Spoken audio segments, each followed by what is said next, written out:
Hello everyone, this is Jagriti Soni from Mata Jijabai Government PG College, and today I am going to give a presentation on Ode on a Grecian Urn, and this presentation is guided by Professor Dr. Anita Khare ma'am. So now let's begin it. First of all, we will study some points about John Keats, who is the poet of this Ode on a Grecian Urn. So John Keats was born on 31st October 1795 in Moorgate, London, England. He died on 23rd February 1821 at the age of 25 in Rome, Papal States, and he died due to tuberculosis (TB), and he was by his occupation he was an poet. His literary movement was Romanticism. Here are some quotes by John Keats. First quote is, "A thing of beauty is a joy forever. Its loveliness increases, it will never pass into nothingness."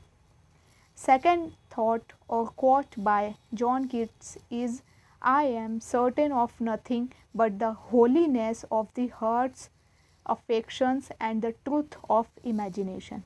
So these are the lovely thoughts by John Keats. Now let's move on to the next slide, which is about what is what is in the poem. Means this is showing urn. What is urn in the poem? Ode on a Grecian urn. So an urn is a sort of vase. It can be used to hold flowers or be placed in garden. But most likely you will know this word as a container that holds ashes of a dead person after he has been cremated, means burnt. So here are some two pictures of urn. First is showing what the poem is about, means the pictures on this urn is printed like what we will study in this whole poem, and the second picture is the realistic picture of the urn at that time. Now let's move on to the next slide, which is about what is an ode. This is a classical kind of poem that was originally meant to be sung. The ancient Greeks used to sing their odes. The ode can have various means different structures. It can be long or short. The stanzas can be regular or irregular. The subject of an ode is something that is loved and something serious that invites thought. Next is themes of ode on a Grecian urn. So these are the basic themes. First, and we will study these one by one. So first theme is time. The main thing that captures the speaker's attention about this urn is that the fingers on it are frozen in time in the middle of what they were doing and will remain there unchanged for eternity. Means the time is stuck at some point of uh, life, and this is what shown as a theme in this ode on a Grecian urn. The bold lover will never kiss the girl he is pursuing because everything is carved on that urn and can't move. So this is the main theme of ode on a Grecian urn. Next theme is innocence. The urn represents an innocent world unaffected by the sufferings and hardship that come with change. The trees never have to deal with losing their leaves. The violent sacrifice of a cow hasn't been committed yet.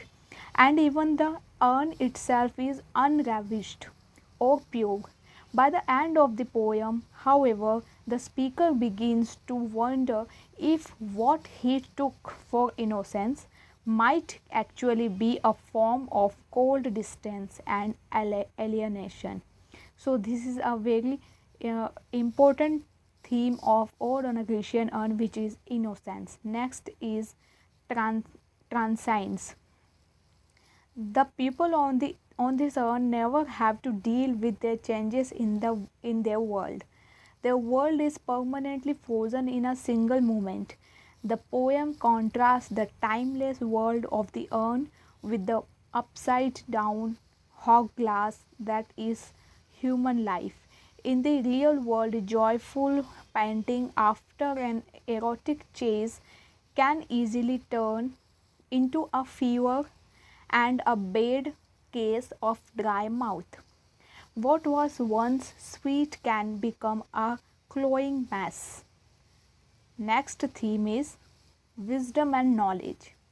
The speaker turns to the urn as a source of wisdom. We take it that he is feeling down on life and love and needs some good advice. And who better to give advice than thousands year old poet? At first, it's not clear what kind of help the urn can be, seeing as the world it depicts is so different from that of the speaker. But at the end of the poem, it delivers the message that beauty and truth are one and the same. What exactly this means has been a mystery ever since. So, wisdom and knowledge is also one of the main theme of this Ode on a Grecian Urn. Next is sex. It's hard to tell the difference between sex and love in this poem. Despite being a huge romantic, Keats was a realistic on matters of love. He knew that just because you want to be with someone one moment doesn't mean you will love them forever. The speaker proposes the ideal situation to the transience of our erotic feelings. We just have to stop time right before the act of sex and remain in the moment of joyful anticipation forever. Next is art and culture. Few people have defended the value of art quite like John Keats.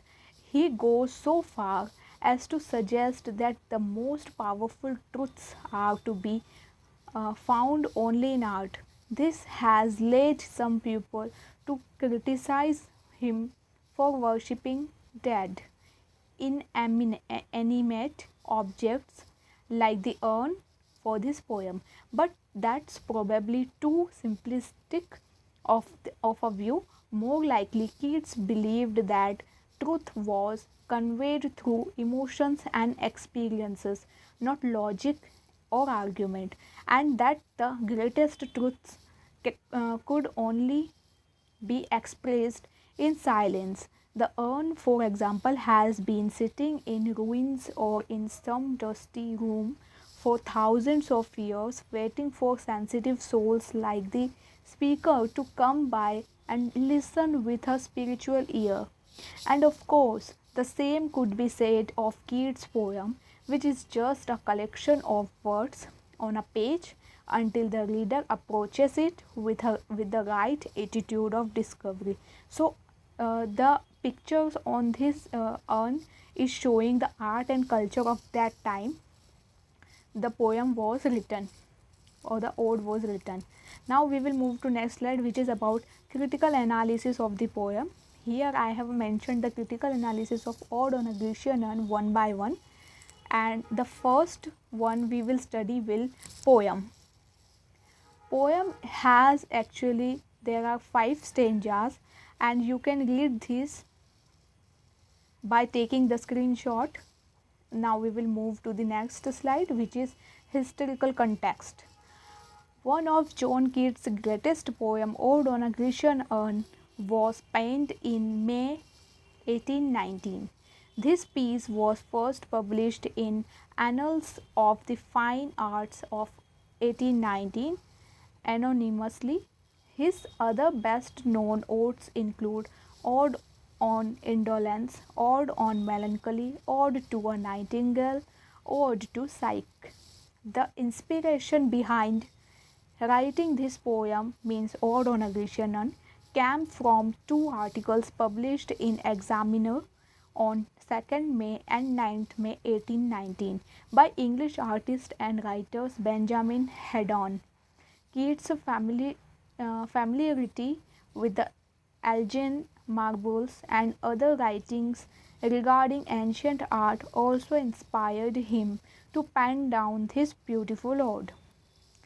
Though through this piece, John Keats depicts the idealism in classical works, the Grecian virtues, eternity, nature, and last but not the least, the true value of art.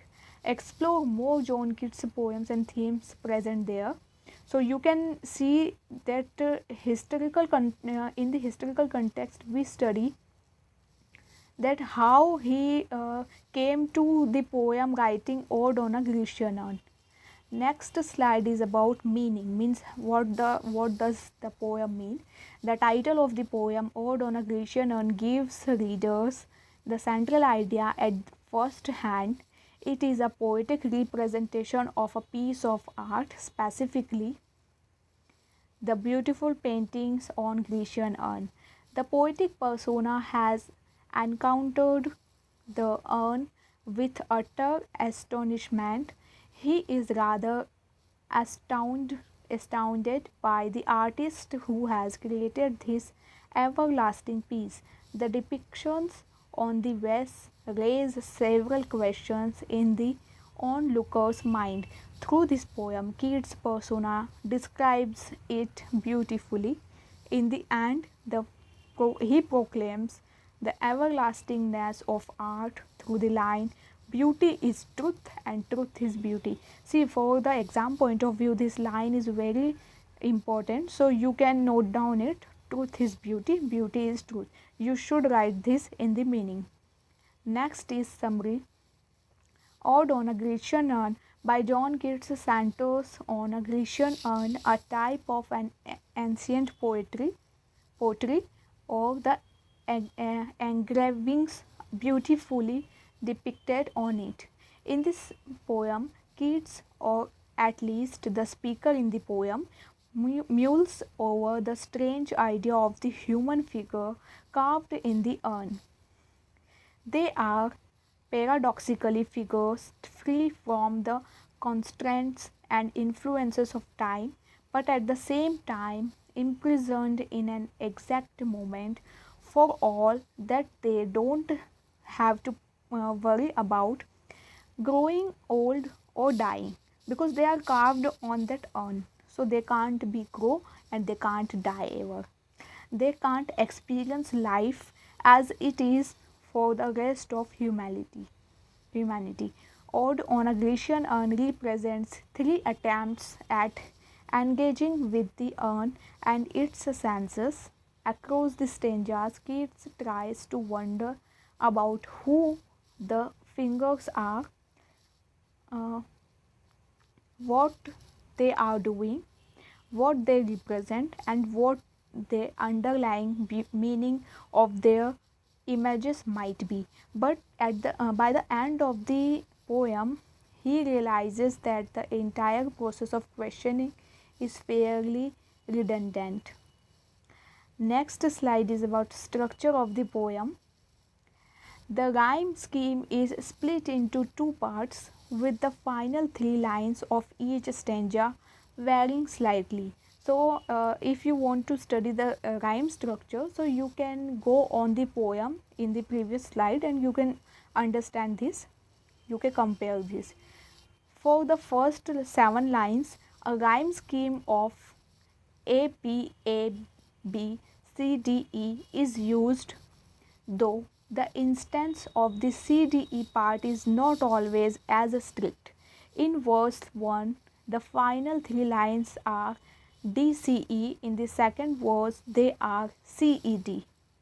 Stanzas 3 and 4 both use CDE, while the fifth and the final stanza uses DCE. This gives the piece of ponder, ponderous feel, adding a sense of deliberation to the final lines of each verse while still adhering to the form. Just like his other odes, the splitting of the verses into rhymes of 4 lines and 6 lines creates a distinct sense of three being two parts and to each verse. As it is, this typically means that the first 4 lines A B A B are used to set out the verse's subject, while the final 6 lines mull over what it means. Next slide is about literary devices of the poem Ode on a Grecian Urn. Apostrophe. This ode begins with an apostrophe. Keats directly invokes the urn at the beginning. It also occurs in the following example: O mysterious priest and O Attic shape. Metaphor are also used. Keats uses metaphors in Unravished Bride of Quietness. This is also a very important line from exam point of view. And next is foster child of silence and slow time, deities of no tone, etc. Paradox is also used as literary devices in the poem. That is, the first 3 lines are paradoxical. In these lines, the poet refers to the Grecian urn from 3 perspectives. Each reference is contradictory to the other.